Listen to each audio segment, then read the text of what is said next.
among the lessons to be learned from the present crisis has been the importance of community, of care, and of solidarity. The instinct for such values in any society is a precious resource.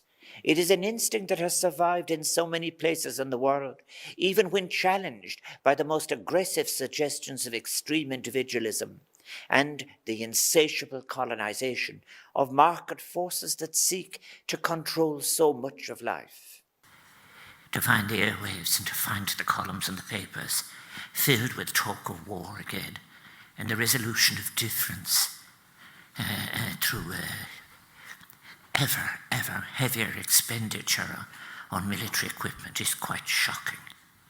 The planet is burning, children are starving, people are displaced, we have ever-growing conflicts and so forth, and the conversation has been about the level and scale of how much of human and other resources must be deflected to the machines of death and destruction that is war.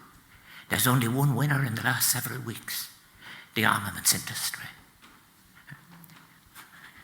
They never paused, and they're now enjoying their largest profits in decades, as is reported in the different financial papers. I have taken as well to speaking ever more frankly in relation to housing, because I think it is our great failure. It isn't a crisis anymore, it is a disaster. And I think that we have to really think about meeting the basic needs of people in a republic, be about food and shelter and education. And building homes is what is important. It is not to be a star performer for the speculative sector internationally or anything else. However, in a most important respect, our solidarity at global level has been tested, and we have been found wanting. Solidarity in an interdependent world must mean, when it comes to global challenges such as pandemics, climate change, sustainability, standing shoulder to shoulder with those in other countries, especially poorer nations with fewer financial resources, so that, for example, vaccines are made available, accessible and affordable for all. The means of responding to pandemics must be regarded as resources that constitute global public goods.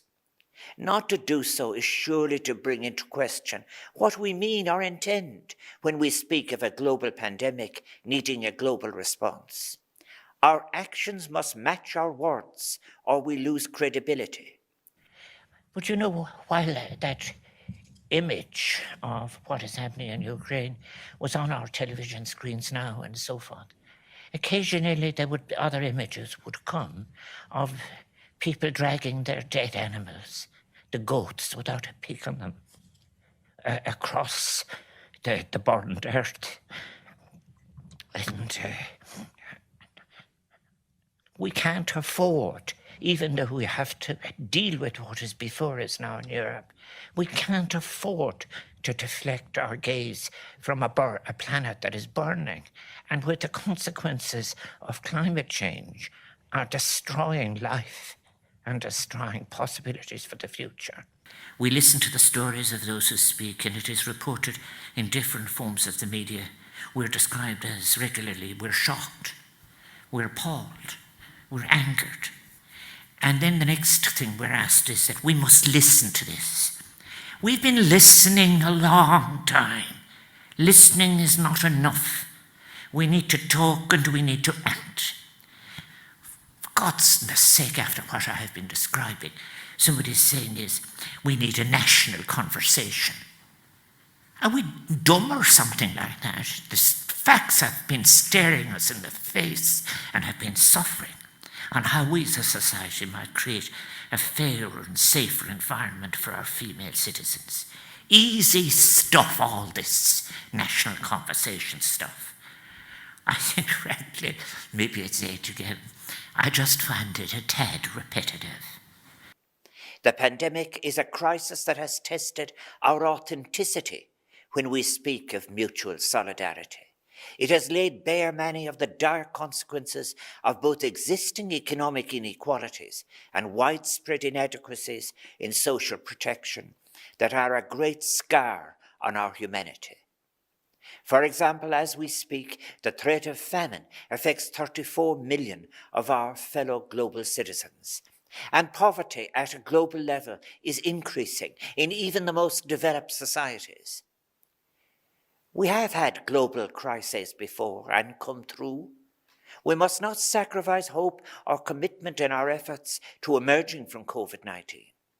Surely, however, we must not just survive, we must change. That change must be a deep change if we are not to keep simply failing better than before. In a country that achieves its independence, there's always the danger that you might fall into a frenzy of congratulation to yourself as to how wonderful you were, when in fact so much, in fact, of all of this is there staring us in the face as behaviour that simply has to change. There's been no doubt that we must now re-examine, and in a spirit of urgency, all of those factors that allow this to continue. And so much of which is based on the disrespect and exclusions too that prevail for women in our society, and that have not been questioned, have been allowed to be reproduced.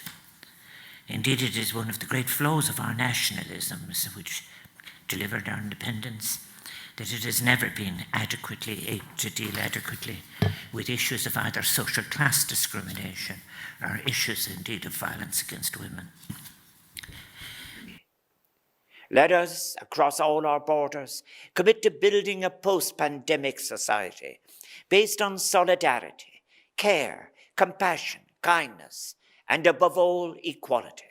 Let us build a country in which all work is valued, all jobs offer security, and all workers are allowed the dignity of living flourishing and fulfilled lives, of lives lived in freedom personally and in the experience and enjoyment of their collective rights, rights expressed through their active and participatory union membership, all of which are crucial for the benefit of an inclusive, cohesive society. Ber bua agus ber banach,